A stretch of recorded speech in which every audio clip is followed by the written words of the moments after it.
Assalamualaikum warahmatullahi wabarakatuh. Perkenalkan, nama saya Dwi Fatmasari dari jurusan Tadris Biologi IAIN Metro.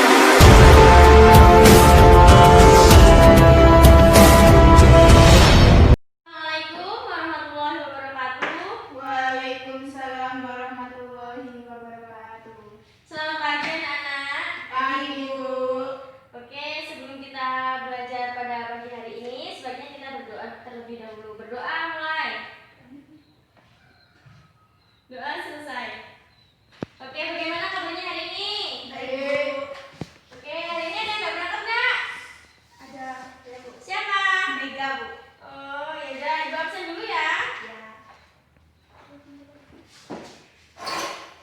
Bisa berangkat nggak? Berangkat, Bu. Ulan? Berangkat. Oh, semua berangkat ya, yang nggak berangkat Mega. Ya, Bu. Jajan. 3.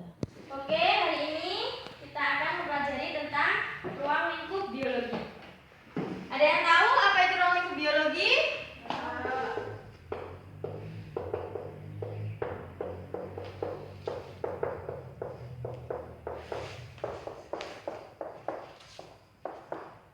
Jadi, ruang lingkup biologi itu ilmu yang mempelajari tentang makhluk hidup. Ada yang tahu apa itu biologi? Jadi, biologi itu dibagi menjadi dua, yaitu bios sama logos. Bios itu apa? Hidup. Oh ya, hidup. Pintar. Logos? Makhluk. Ilmu pengetahuan.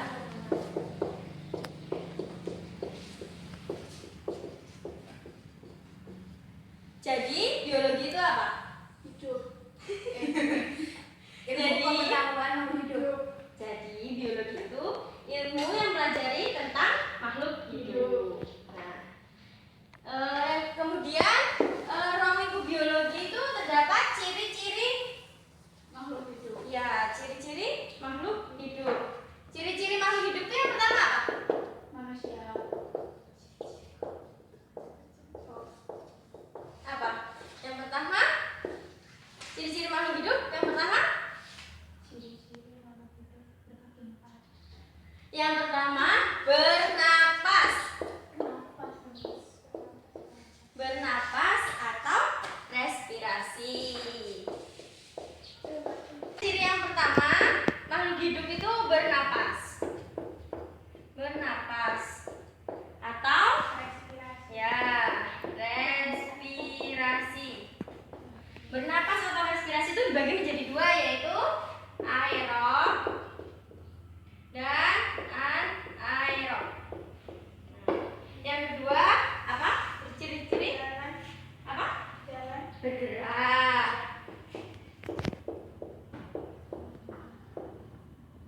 Terus jika manusia atau makhluk hidup itu tidak bergerak, maka bukan disebut makhluk hidup. Nah, yang ketiga apa? Tiga, mempunyai indera pendengar. Berkembang biak.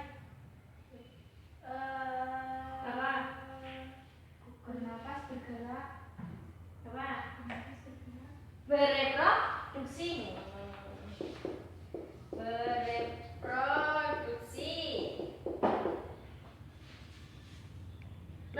Makhluk hidup itu bereproduksi agar tetap eksis di dalam hidupnya. Nah, yang keempat itu Tumbuh dan berkembang. bukan, beradaptasi.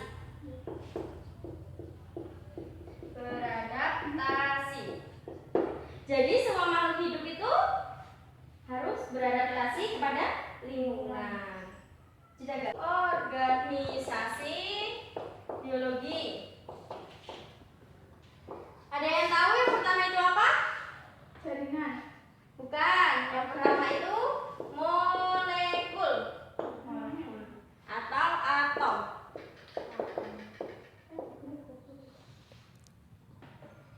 Ada yang tahu molekul atau atom itu apa?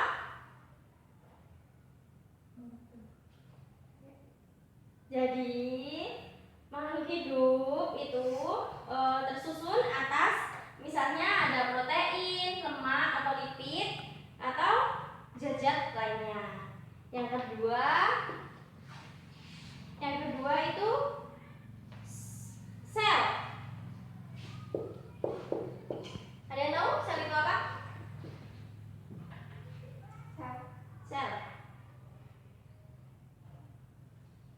Sel merupakan struktural dan fungsional makhluk hidup. Nah, benar. Sel itu terbagi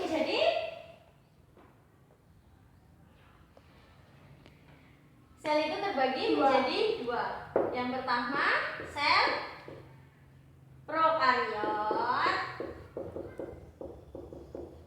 Dan yang kedua, sel eukariot.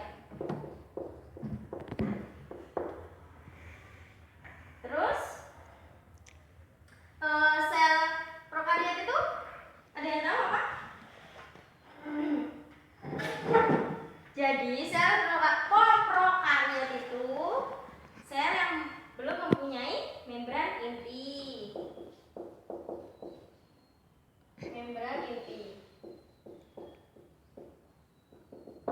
Dan eukariot itu sudah memiliki membran inti.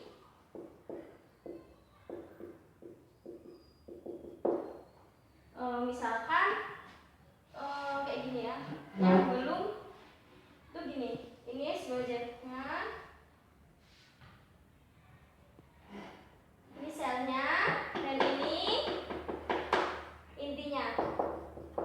Jadi ini tidak diselimuti oleh membran inti, dan yang eukariot itu diselimuti oleh membran inti. Selain itu, makhluk hidup ada yang tersusun dari sel uniseluler dan sel multiseluler. Contoh uniseluler itu ada tahu apa? Contohnya itu bakteri. Kalau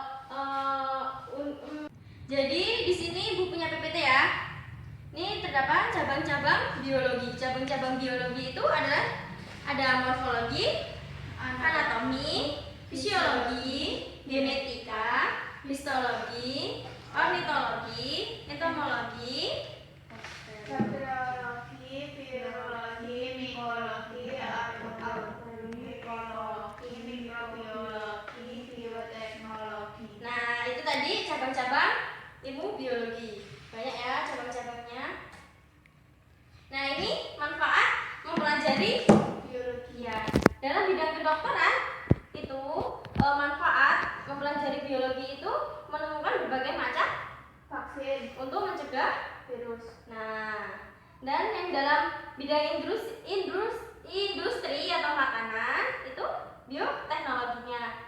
Semisal itu kita bisa buat kayak fermentasi bikin tape kayak gitu ya. Terus dalam bidang pertanian itu dapat menghasilkan bibit unggul. Terus dalam bidang itu ada organisasi kehidupan tingkat molekul. Nah, itu atom-atom berikatan membentuk molekul, struktur dan fungsi molekul menyusun komponen-komponen bentuk sel. Contohnya itu seperti molekul protein, fosfolipid, kolesterol, Karbohidrat, air, dan ion-ion lain merupakan komponen penyusun membran sel. Oke. Nih, ada organisasi kehidupan tingkat ekosistem. Ekosistem itu terbentuk dari komponen hidup, biotik dan tak hidup, abiotik. Karena adanya interaksi antar komponen ekosistem, maka terjadi aliran siklus materi dan energi melalui peristiwa makan dan dimakan yang membentuk sebuah rantai makanan dan jaringan-jaringan makanan. Contohnya itu seperti ekosistem air, kolam, ekosistem danau, ekosistem laut dan lain-lain.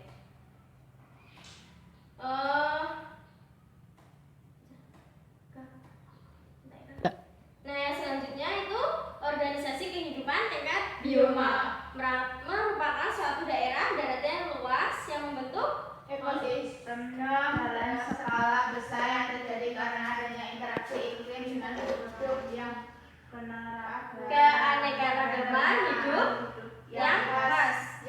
Contohnya itu bioma padang rumput, hutan tropis, hutan gugur, bioma taiga, bioma tundra.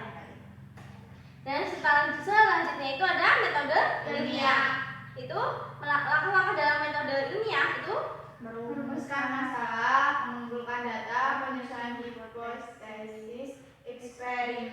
kesimpulan Uji kesimpulan.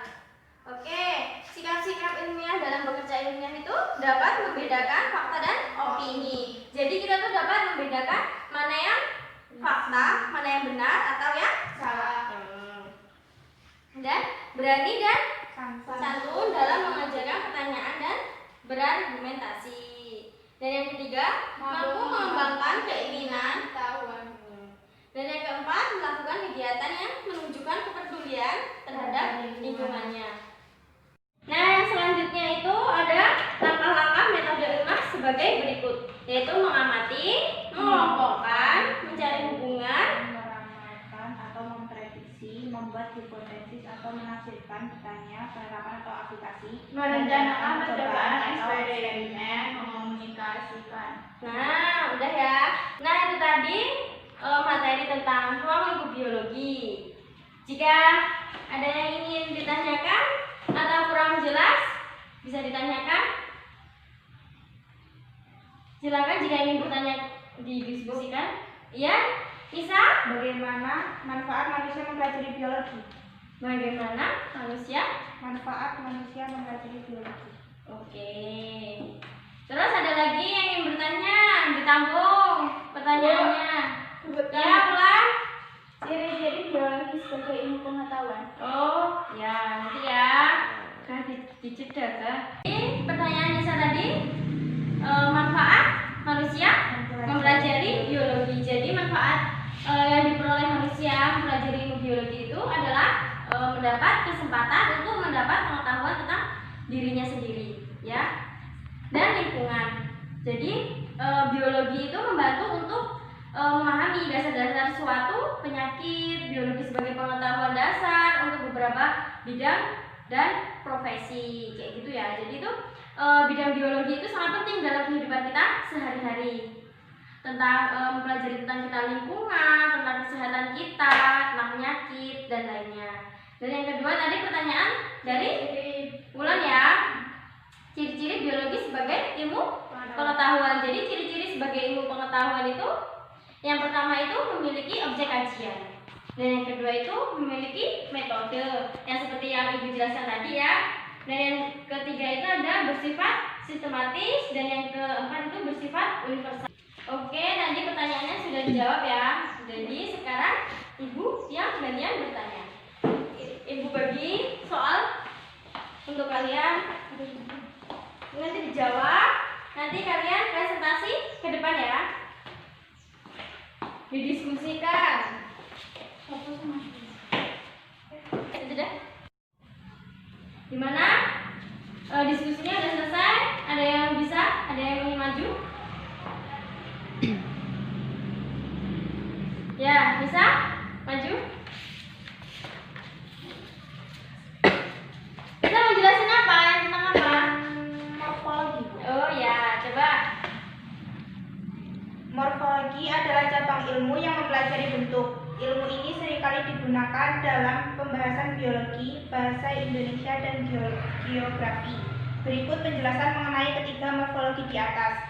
1. Morfologi linguistik, yaitu cabang ilmu yang mengkaji dan mempelajari bagaimana sebuah kata terbentuk menjadi sebuah tatanan. 2. Morfologi biologi merupakan cabang ilmu yang mempelajari segala macam bentuk kehidupan, baik tumbuhan, manusia, maupun hewan. 3. Morfologi geologi atau geomorfologi merupakan cabang ilmu dalam morfologi yang mempelajari bagian luar bumi beserta batuan. Sudah? Sudah. Terima kasih Nisa, silakan kembali. Dan yang tadi yang kedua tentang anatomi. Ada yang ingin maju? Coba Wulan maju.